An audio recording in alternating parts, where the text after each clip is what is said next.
How'd you know I lived here? I'm not here to see you. I need to see my daughter. You're her. Go. Hi, you guys. Hi. I saw the movie last night, and you guys really got me in my feels. Yeah. The sniffles in the theater, it was loud. Wow. But I want to ask, after reading the book, was there a scene or a part of the story that you were most excited to film yourselves? For me, the meet cute. Yeah, how they meet in the bar. Yeah. It's a little different in the movie, but Yeah, I was nervous about it, but also so excited. Yeah. It's such an important part of the story, and so we just want to make sure we got it right. So that was fun. Yeah. You did. I loved that it was kind of like this slow burn too, like a lot of longing looks, and I bet you everyone's gonna put whipped cream on coffee with Of the course, cherries now. yes. So cute. So are you guys generally more movie before book or book before movie people? Movie before book. Book before movie. Yeah. Book before movie. I'm book before movie. Let's expand on the movie before book theory. What's your thought behind that? I'm just not gonna sit here and act like I just read books. Like I had read books, but you know, I love Hunger Games, but I've never read Hunger Games. Oh. You know. Great books. Yeah, there you go. Yeah. So you read all the Hunger Game books? I don't think all of them, but the first two. I'm sorry, probably? don't sue me. I just No, to each their own. So I want to ask about, just the chemistry that you guys have, but more so than that, the vulnerability that you guys share. How did you guys get to that level of vulnerability before cameras rolled? Was there any sort of like warm-up needed, or you just go straight into it? We had a decent amount of rehearsals prior to even filming, which was very nice. And we didn't do like the typical type of rehearsals of working through scenes and stuff. We more just got to know each other on a pretty deep level very quickly. And I think from that it sort of built this foundation that made it very easy for us to be connected, but also like incredibly vulnerable with each other. Yeah.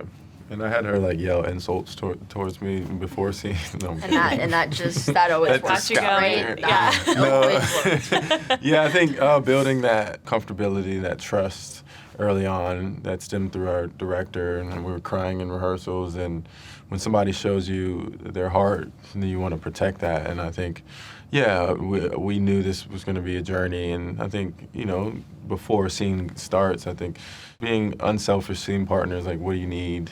How can I help?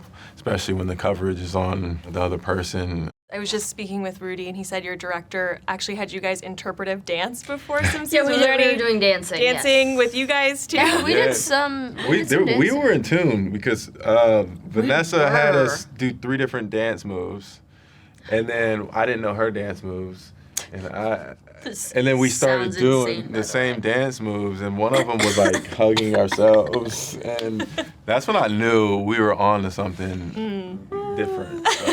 That's when we knew. That's when we knew. Well, speaking of Rudy, you are able to balance just the chemistry between him and Tyriq just so well. And I'm curious how you differentiated the two with these both being big loves in Kenna's life that go very differently. And who was your favorite? No, I'm kidding. Don't answer that part. Don't. He asked in the movies. So. We'll spare him now. Yeah, we'll spare.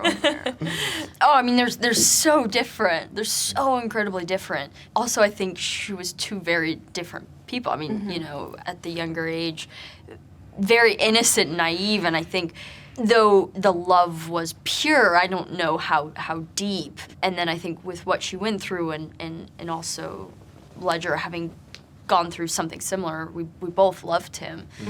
That there was a really like deep bond and understanding, much more mature relationship. Now, I do have to point out, this is a very different genre than we're used to seeing you both in. So was there anything surprising about acting in this type of film? Like, was it relieving to not be running from like a murderer or like a crazed demon? Yes, it was very nice. I liked that there was only a few times there was a little bit of blood. Yeah. Not Just to a little, give anything away, but there's a little bit of blood in this, but it was really nice to I not. was like, blood. Yeah, blood. Yeah, a little bit. Yeah. But not a lot. That was nice. We filmed a lot in the wilderness, so they were always on bear watch. So luckily we didn't encounter any bears. But no Revenant scene. Yeah, that would have been tough. They shot the Revenant somewhere by Really? us. Yeah, that and Brokeback Mountain. Oh. I did hear about the same Put that on locations for IMDb Brokeback. facts. There you go. There you go. Although this is Rotten Tomatoes. Yeah. No, just kidding. sorry. Yeah, it's okay. So something that's really cool is this was an all-female-led filmmaking team. So how did that set the dynamic on set? And then also, what was it like to have Colleen Hoover be on set every day? She's a dream. Like I said before, it can be very intimidating to step into a world that, it's so beloved by fans. But having her there, she was there every day, you just feel like, very protected. So it was the best. Yeah, I think a story that's rooted in motherhood, how else would you tell this story? And it's such a lovely experience, and I learned so much from everyone, and even, the HODs, or a lot of HODs were women, and I'm very inspired by it, and I think I just want to continue to serve as a vessel to shine a light on a story rooted in motherhood, and I think in that you get to become more educated and empathize a little bit more. Now, Tyriq, I know that there's it's pretty much a heavy set, heavy subject matter going on. And we were able to see that you did dress up as the Lorax in Maika's trailer. So what possessed you to do that? Did you take on this role of I'm going to keep things light on set? Just in case they're doing a live action Lorax, that was my, no, I'm You know who kidding. to call. No, my character is actually a t-ball coach, and there's these bunch of 5-year-olds, and I was like, I'm gonna dress up as the Lorax and surprise the kids, and that didn't go over too well. We had some kids crying, we had running away, because when you have this 6'12" Lorax walking towards you, it's not. I had to take off the mustache. It's, hey guys. And then she so happened to be coming in town too, and she was away for the weekend, and it's a heavy set, and I decided to, hop in her trailer, and give her a little scare. But it was all in good fun. That you did. Certainly gave a lot of laughs for sure. Yeah, and it's a universal project. We're really big on sustainability. The Lorax speaks for the trees. Universal speaks for the trees. Wow. Hitting these all are the always marks. turning, Yeah. aren't they? Scotty was my best friend. When he died, we all came together to raise a little girl. How dare she just show up? If it wasn't for her, our son would still be alive. I saw the movie last night, and it really got me in my feels, so excited to really talk with you guys about it. Let's go back to the beginning when you all first read the book. What was the part of the story that you were most excited to see on screen or to film? I think we all read the script first, and I don't know that I can say I was excited. I found this really challenging and daunting, kind of, but I was so excited to be invited to be a part of the group and to get to work with Colleen. And I actually knew Vanessa Caswell's work. She directed an adaptation of a friend of mine's book for Netflix, Love at First Sight. Have you seen that? I have it's not. So I'm gonna add it to my list. Good and funny and warm, and it's a romance. So I kind of could picture what she might do with the book. So I was most excited for that. I love that. I read the script, and my daughter was a big Colleen Hoover fan. I'd never read her stuff, and I was honestly blown away by the incredible craftsmanship and heart in the book. And it was sexy, and it was such an impossible emotional situation that she was dealing with such sort of grace, and ended up with this sort of feeling of forgiveness and hope. I was really blown away by it. Absolutely. What about for you, Rudy? Yeah, I in the scenes I'm in, I'm very selfishly just excited anytime I get to explore with these guys. It's like that. I just was anytime it happened, I was just like, this is gonna be so fun with everyone, Maika, Tyriq as well. Well, definitely. It was some heavy stuff, but I could tell that you guys created such a bond on set. But Bradley, you said that your daughter was a big fan of Colleen Hoover and this book. So what was her reaction to hearing that you got the role? And then did she give you any advice on your character? She was very excited. She was very excited that this guy was going to be in it. In fact, we just took a picture in the elevator, which I just texted to her, and I got an OMG back. I wasn't in that picture. Somebody asked me. I was in the elevator too, but No, you were not. Don't worry about it. Slighted. She was really, really excited, and it's really fun to do stuff that your kids kind of are interested in seeing, and she's coming to the premiere. Oh, sweet. Yeah, there be we careful. go. Yeah. Get an in-person Yes, sir. picture with the three of you guys. Yeah, with all of us. So, Lauren, we've seen you play so many iconic mothers throughout your career, but I'm curious if there was a through line between those roles and your character.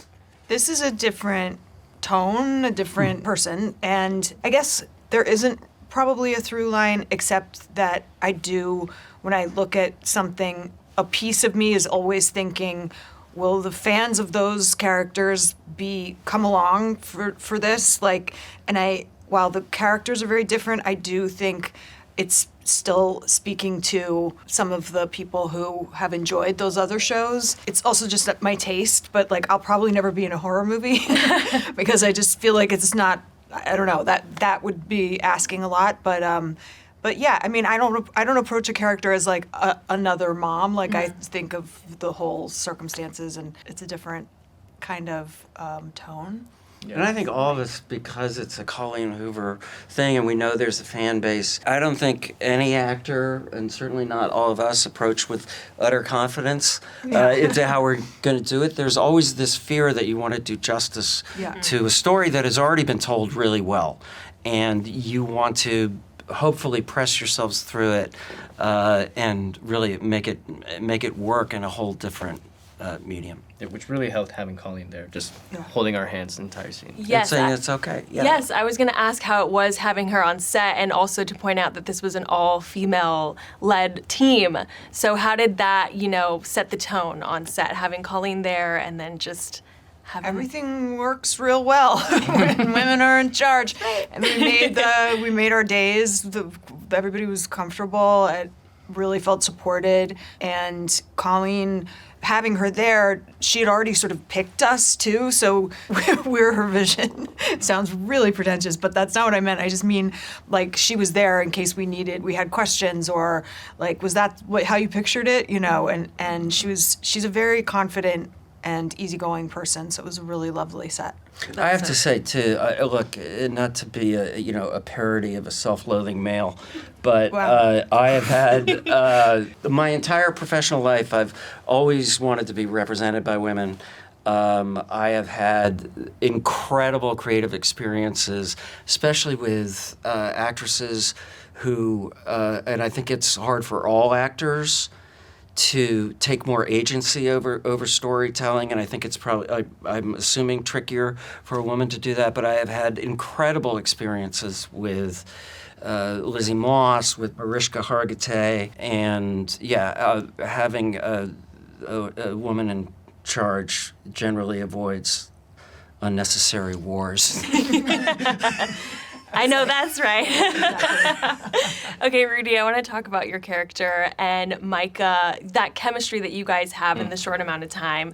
How were you guys able to build that relationship? And maybe you can take me back to your first chemistry test together. The Camry was very fun. Brought the plates. It was Zoom. My kitchen was in the other room, so it's like not a big deal. I brought the plates, but no, the Vanessa, when we got to Calgary, she did this really fun exercise. I'll never forget it.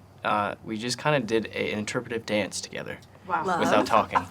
And she put on some music, and Maika and I just started dancing solo, and then she eventually brought us together.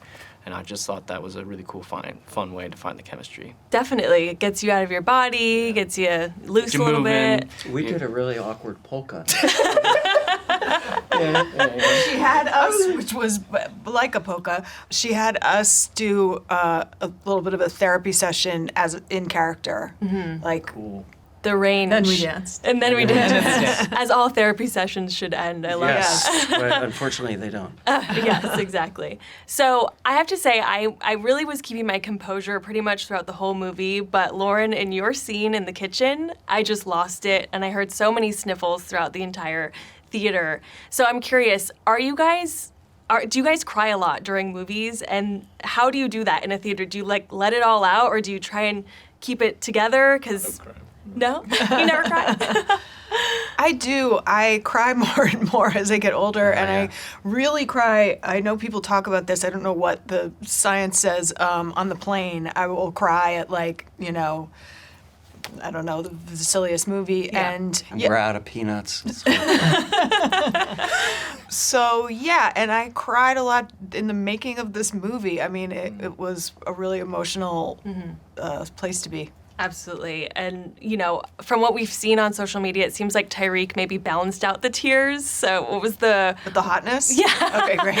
With his, like, antics, you know, and his pranks. So what was the biggest laugh Tyriq gave you to sort of make things more at ease? The biggest laugh I got from Tyriq was the joy he was having putting makeup on his abs. It really, He really defined them very well. He defined them Yeah. very Contour. clearly. Pretty defined. Yeah. No, he fell out of that playhouse pretty flat in one take, and he handled it like a champ, and it was really funny. It really was, but he was okay.